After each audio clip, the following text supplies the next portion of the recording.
Hello সবাইকে, আজকে আবার একটা নিউ ব্লগে চলে আসলাম। আজ দেখো শর্ট হেয়ারে কিভাবে একটা সুন্দর রিসেপশন বা ওয়েস্টার্ন বার্ন তোমরা ক্রিয়েট করবে তারই একটা ভিডিও নিয়ে চলে আসলাম।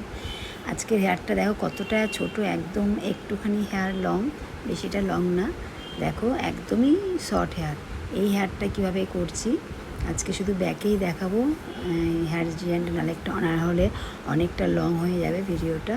প্রথমে ক্রিম্পিং করার পর পুরো হেয়ারটার মধ্যে শাইনিং স্প্রে আমি দিয়ে নেব। দেওয়ার পর দেখো কীভাবে দিচ্ছি শাইনিং স্প্রেটা। একদম সামনে থেকে দেব না, দূর থেকে শাইনিং স্প্রে দিতে হবে। যেরকম কুয়াশা পড়ে না, ছড়িয়ে এক জায়গায় কিন্তু না, ঠিক আছে? ওইভাবে দিয়ে তারপরে ফ্রন্টে এয়ার টু এয়ার পার্টিশান রেখে কিছুটা হেয়ার, বাকিটা পুরো টপ নট করে আমি গার্ডার দিয়ে আটকে নেব। পুরো যতটা ওঠানো যায় হেয়ারটাকে পুরো গোড়া থেকে চিরুনিটাকে ভেতরে ভরে পুরো টান টান করে আঁচড়ে নিতে হবে। তারপরে ওইটাকে গার্ডার দিয়ে রাবার ব্যান্ড দিয়ে পুরো আটকে নিতে হবে।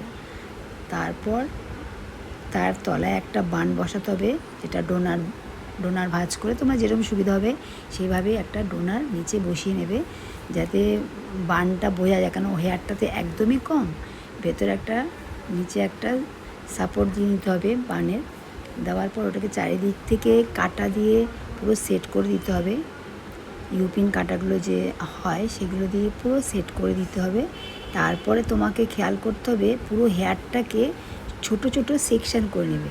আমি পুরোটা দেখাতে গেলে অনেক সময় চলতে হবে, ভিডিওটা লং হয়ে যাবে। একটা দেখালাম, বেনি করতে হবে। যতটা হেয়ার আমি উপরে রেখেছি প্রত্যেকটা সেকশান না, সরু সরু করে সেকশান তুমি দেখবে বানটাকে ঢাকতে কটা বেনুনি লাগবে সেটা বুঝে তোমাকে আগে ভাগ করে নিতে হবে। কেন প্রথম থেকে যদি বেনুনি করতে করতে যাও তাহলে হয়তো লাস্টে চুল শর্ট হয়ে যেতে পারে, তখন আবার কোথা থেকে হেয়ার পাবে? তাই জন্য কি করবে, সব চুলটাকে আগে বানটার উপরে ফেলে সরু সরু করে লেচি মতো করে রাখবে, যে কটা বেনি তোমাদের করলে ওটা পুরো ঢাকবে সেই বুঝে তোমরা একটা আমি দেখিয়ে দিয়েছি পুরো বেনুনিটা দেখো।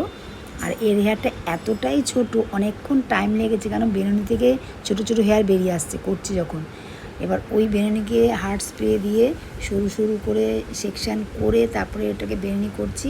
আর হার্ড স্প্রে দিয়ে মানে যেগুলো ফ্রিজ হেয়ারগুলো বেরিয়ে আসছে মাথাগুলো, সেগুলোকে আবার হার্ড স্প্রে দিয়ে আঙুলের সাহায্যে এগুলোকে বসিয়ে বসিয়ে আমাকে করতে হয়েছে।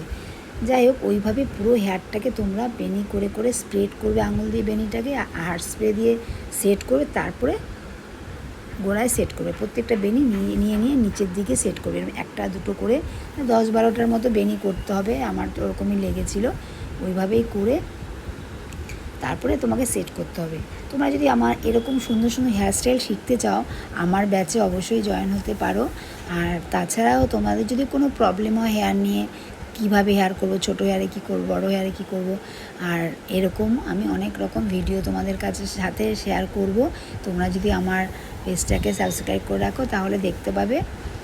দেখো আমি কি করছি, ছোটো ছোটো বেনিনি করছি। আর চুলগুলো এত সাইডের চুলগুলো ছোটো ছোটো বেরিয়ে আসছে বলে আমি হার্ড স্প্রে দিচ্ছি আর আঙুলের সাহায্যে দেখো কীভাবে ওগুলোকে বসিয়ে দিচ্ছি। একটুখানি এপি প্রফেশনালটা অনেকটাই হার্ড স্প্রে, তাই জন্য এটা দিয়ে আমি বসালাম, কারণ নাহলে চুলটা বেরিয়ে আসছে তো কাটা চুলগুলো, ওই জন্য এইটা বেশ হার্ড স্প্রে বলে এটা দিয়ে খুব সুন্দরভাবে বসে গেছে। তারপরে ওসিস প্লাসেরও হার্ড স্প্রে আছে, ব্ল্যাক যেটা ইউজ করেছি আমি এখানে, ওটা ওসিস প্লাসের হার্ড স্প্রেটাও ভালো। এবার ফ্রন্টটা তোমরা দেখে নাও, পুরো হেয়ারটা ফ্রন্টটা দেখালাম না, আবার নেক্সট ভিডিওতে ফ্রন্টের ভিডিওটা দেখাবো। এবার বলো তোমরা হেয়ার স্টাইলটা কীরকম লাগলো, আর ওর কতটা ছোট হেয়ার ছিল আর দেখো কতটা বড় একটা বান হয়েছে। এরকম আমার ক্লাসে শেখাই, তোমরা যদি চাও তো জয়েন হতে পারো। আজকের মতো টাটা।